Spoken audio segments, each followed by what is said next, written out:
As we enter the world of Marxism under the college teacher from Chicago who is not getting his way, you're going to see some terrible things happen over the next months and years under this despot. Baby Doc Obama will, if he's not stopped, is likely to become, very likely to become Papa Doc Obama. A story just came out that the New York Times will publish tomorrow that White House gangsters, officials, are figuring out ways to use the executive powers, meaning executive, writs, to advance energy, environmental, and other policy priorities that the American people do not want, that Congress does not want. So if you actually think that Obama is a nice guy who simply cares about America, you're out of your damn mind. The man is a far left, off the charts, radical leftist, never should have been president. We warned you, you didn't listen.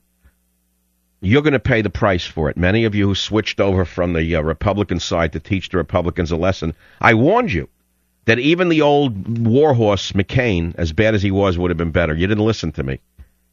And believe me, I know McCain's flaws. But here's what we're facing now. Because he cannot get it through the democratic process. They say he's going to use, because his radical left-wing friends in some of the most horrible places on earth, the radical left-wingers who do not believe in freedom, do not believe in democracy, they believe in despotism and serfdom, are pushing this character to use executive writs, something that you would see in a third world nation, to get his way with environmental, energy, and other policy priorities, including so-called health care. Years ago, I wrote a couple of big bestsellers, and many of you don't know this. I wrote, The Savage Nation, then I wrote The Enemy Within, then Liberalism is a Mental Disorder, then The Political Zoo. In The Enemy Within, here's what I wrote. It said, saving America from the liberal assault on our schools, faith, and military. I failed, I have to admit.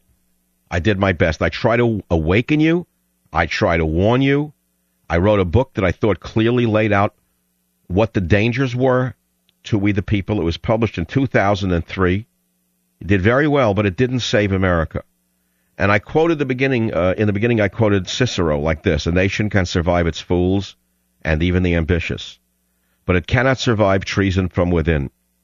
An enemy at the gates is less formidable, for he is known and carries his banner openly. But the traitor moves amongst those within the gate freely, his sly whispers rustling through all the alleys heard in the very halls of government itself.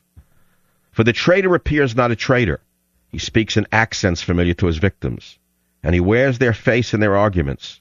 He appeals to the baseness that lies deep in the hearts of all men. He rots the soul of a nation. He works secretly and unknown in the night to undermine the pillars of the city. He infects the body politic so that it can no longer resist. A murderer is less to fear. Marcus Tullius Cicero, Roman orator and statesman in 42 BC. And I had chapters: freedom, courts, healthcare. I had healthcare in there: military, media, faith, morality, schools, colleges, and mines. I try to warn you, and I asked you right in the beginning of the book. I wrote, "Who is the enemy within? Who is the enemy within?" And I said, "Are there names to be named?" Yes. And I said, there are enough names to fill this entire book. But then I said, perhaps we should put our own names in this book. Why do I say that? Because most of us have failed our own democratic system by not being vigilant. Most of us have looked the other way while our borders, language, and culture have been diluted. So there it is. I wrote it. It is clear to me if God could vote, he would be a member of the vast right-wing conspiracy. In fact, to the mad dog leftists in the ACLU, the National Lawyers Guild, and the Democratic Party, God is the enemy himself. So there it is. I wrote it in 2003. I'm a prophet. I'm a radio prophet. Oh, how could you be a prophet? They wear white robes and they existed only in ancient Israel. There are no prophets today. Sometimes the common man or the average man has some prophetic streak in him. I tried to awaken the country and I failed. I admit it. I apologize to you. I tried very, very hard, but it didn't work. And so therefore I do this show every day trying to save you from what Obama's trying to do to you and me and your children and your grandchildren. He's going to use executive orders now to get his way because he tried the legitimate way, the give and take of politics. And they said, no, sorry, not going to work. You're too far off the scale. Most Americans don't want it. They're afraid of you, sir, Go back to Chicago where you came from. We can't wait until you leave. So he said, all right, I'll tell you what, now I'm going to really do it. I warned you that a cornered animal is very dangerous. His little coterie of friends there who are running this country are in a corner right now. They have failed to get their way on virtually anything except in the secret of night. Sure, they passed stimulus bill for Nancy Pelosi and her pals and the bankers on Wall Street. Then they said the bankers are pigs. I love that one. They're the ones who bailed out the banks. Then they said now there's new pitches. Oh, those bankers are real pigs. He's the one who gave them the money. He's the one who bailed out Citibank, not me. I didn't say give them the money. He said it. He gave them the money. Now he's already not their friend. So, look, here we are. So I do this show every day. I'm going to try to alert you to the dangers of Obama and his minions because they're real. You know, I try to evaluate this every night. Like, how real is the threat of Obama and his radical leftist squad? Are they really a threat to the survival and to the freedoms of this country? Or is this just hype in order to sell a radio show and a website? I ask myself this every night. You know, Einstein spent the last years of his life trying to unprove his own theories to show you what a great mind he had. He wasn't afraid to challenge his own theories. Neither am I. I'm not afraid to challenge my own theories about and my own suspicions about Obama and Rahm Emanuel and David Axelrod. I'm telling you, these are creatures from the Black Lagoon as far as I'm concerned. It's like they've come up to Earth to suffocate us with octopus tentacles and put us into slavery through high taxation, through regulation, through things you can't even imagine they have in their mind. All you got to do is listen to his State of the Union speech to see where this guy wants to go. He wants to grant amnesty to all the 20, 30 million illegal aliens in order to ensure that the next 50 years of America are ruled by a bunch of illiterate people who don't even know what's going on. In other words, these people don't speak the language, so they go, oh, sure, we'll vote Democrat. They're going to give us things. That's unbelievable to me that we sit here like idiots. That's why I quoted Cicero. But what you also don't know is that I'm writing, I think, my last book. I have embarked on a new venture. I'm not going to tell you the title. I'm not going to tell you the theme. I think you can pretty much figure it out. And over the next few months, I will slowly disclose what I'm writing. It's going to be my biggest and most important and probably my last book. And it's my last attempt to awaken you, the American people. I tried it before, and you thought it was humorous. I go to various restaurants, as you know, in San Francisco, and one of them is a very, very inexpensive Chinese restaurant.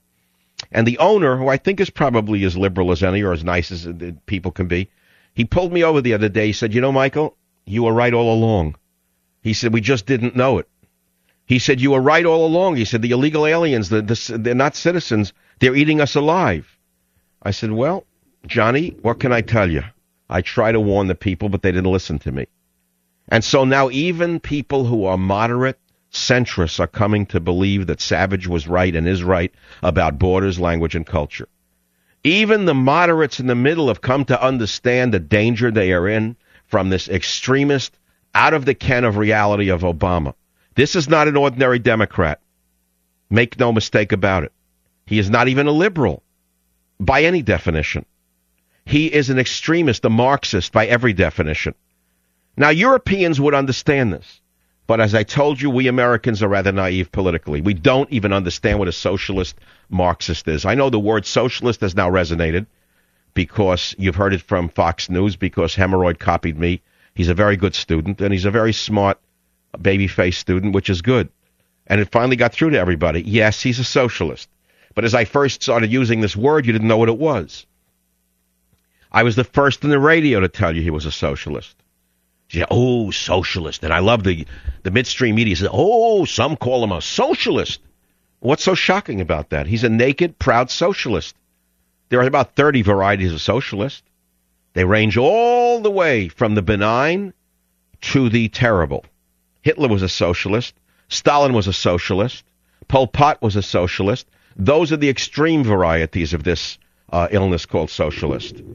Then there are the moderate socialists, those who run Sweden or those who run Germany are modest socialists. Which one do you think Obama is? What do you think he actually is? I think you should be worried because he's given every indication that he's not exactly the benign form of this particular political disease. I'll be right back.